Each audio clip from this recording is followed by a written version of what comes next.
La voix salésienne.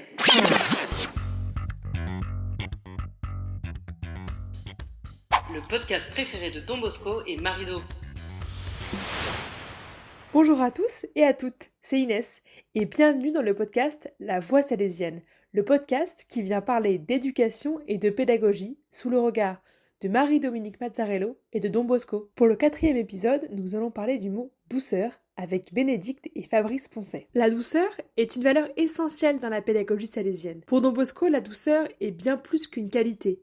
C'est le fondement d'une éducation basée sur l'amour et la confiance. De son côté, Marie-Dominique Mazzarello incarnait cette douceur dans sa manière d'accompagner les jeunes filles, les aidant à grandir avec dignité et responsabilité. Face aux difficultés, rester calme et doux permet d'apaiser les tensions. La violence appelle la violence, mais la douceur, comme l'eau qui finit par façonner la pierre, a le pouvoir de transformer les situations et de toucher les cœurs. Elle nous aide à bâtir des relations vraies et durables. Pour ce 4e épisode, nous avons la chance d'accueillir un couple, Bénédicte et Fabrice Poncet, un couple lyonnais engagé dans la famille salésienne. Je vous laisse vous présenter. Bonjour à tous.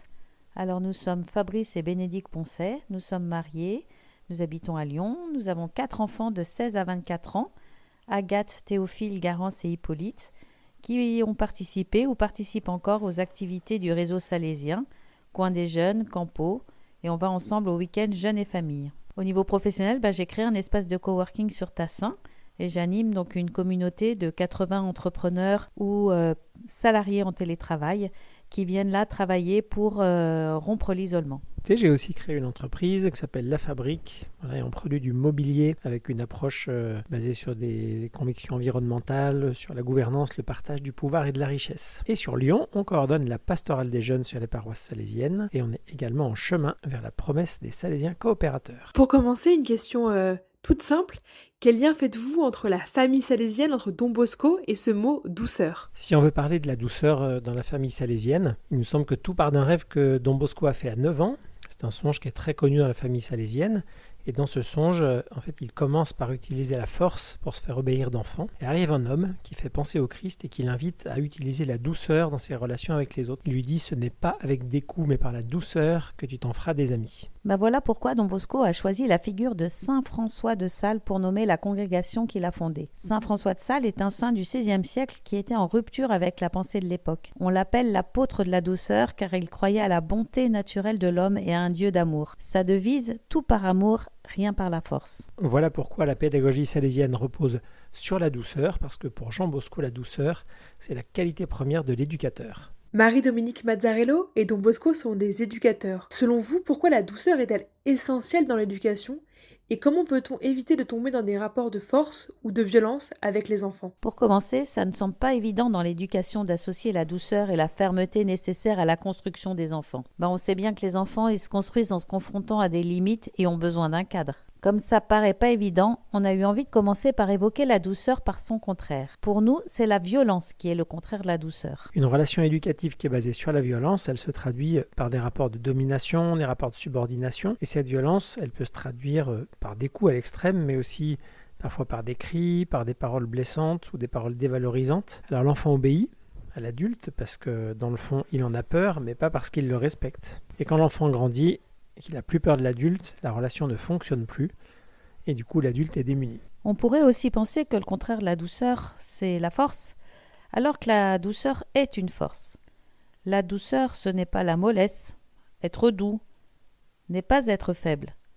Si la douceur est une force, c'est parce qu'elle est le signe, la traduction de l'amour et de la confiance. Comment vous définiriez une relation douce et quels sont les signes qui permettent de la reconnaître ? Alors le mot le plus proche pour nous, ce serait la tendresse, qui évoque un regard d'affection, des gestes attentionnés, des paroles qui peuvent être valorisantes, qui doivent être respectueuses. Et du coup, la douceur nécessite de prendre soin de la relation, ce qui demande de la disponibilité, de l'écoute, de la patience. C'est aussi une disposition du cœur qui dit « Tu as du prix à mes yeux, tu es important pour moi, je t'aime ». Enfin, c'est une relation qui considère le jeune tel qu'il est et non pas tel qu'on voudrait qu'il soit. Et dans des situations de conflit, par exemple, comme lorsqu'un enfant réagit avec colère ou frustration, comment peut-on maintenir une attitude de douceur malgré la fatigue ou le stress ? Alors c'est très beau, mais quand votre enfant part en claquant la porte parce que vous l'avez empêché de sortir 2 soirs dans le week-end, à quoi ça ressemble la douceur ? Dans une situation conflictuelle, il peut nous arriver de répondre par la violence. Pas forcément par choix ou parce que nous sommes violents, mais parce qu'on est fatigué, énervé par autre chose. Le travail, les voisins, des soucis. On peut être stressé aussi. Nous voulons résoudre le problème rapidement. Ou alors parce que cette situation nous met face à nos propres fragilités, nous rappelle notre histoire, nos échecs. Et pourtant, nous savons bien que c'est une impasse. Mais comment faire autrement ? Prendre conscience de cette impasse, c'est déjà une première étape. Nous n'avons pas de recette magique, mais d'abord ne pas réagir à chaud, tout de suite, respirer, mettre une distance, car la violence est une réaction souvent instinctive. En différant la réponse ou la sanction ou la décision, en prenant le temps de l'écoute, en se rendant disponible dans sa tête, on se donne une chance de faire mieux. Concrètement, la douceur, elle se traduit principalement par le regard, pour nous, par le ton de la voix, posé, calme, qui peut aussi être ferme, par les mots qu'on choisit, des mots qui ne blessent pas, des mots qui ne jugent pas, des mots qui ne confondent pas le jeune avec ses actes et qui bien sûr ne font pas de généralité. Et puis on peut se rappeler enfin que c'est pas parce qu'on dit non à un jeune qu'on lui fait violence, même si sa réaction à lui peut être violente en retour, mais on sait que si on dit non à un jeune, c'est parce qu'on l'aime, c'est parce qu'on tient à lui, sinon évidemment on le laisserait filer. Et alors ce serait pas doux, mais ce serait mou. Effectivement, Marie-Dominique Mazzarello et Don Bosco nous appellent à être doux et non à être mou.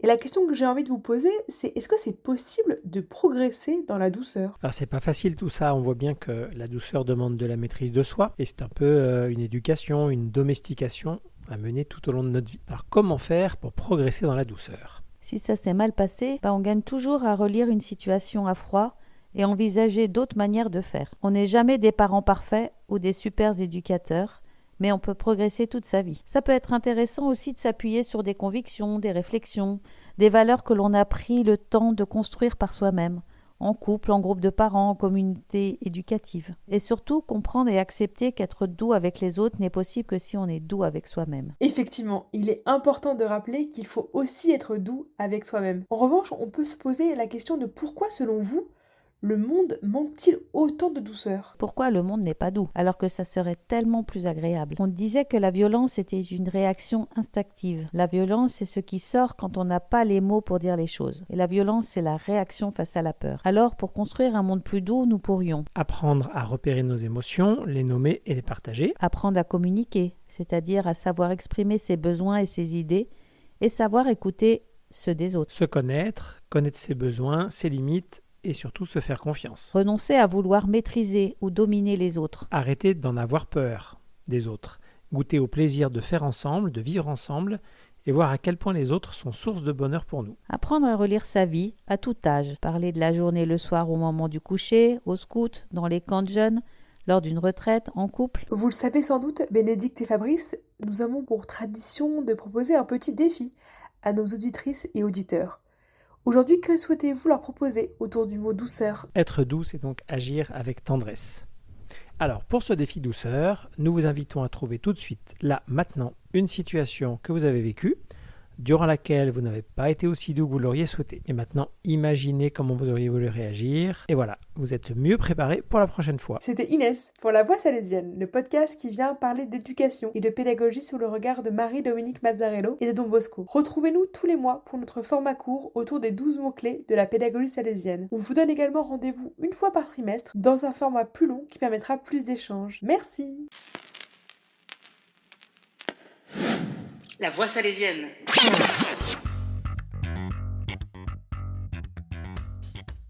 Le podcast préféré de Don Bosco et Marido.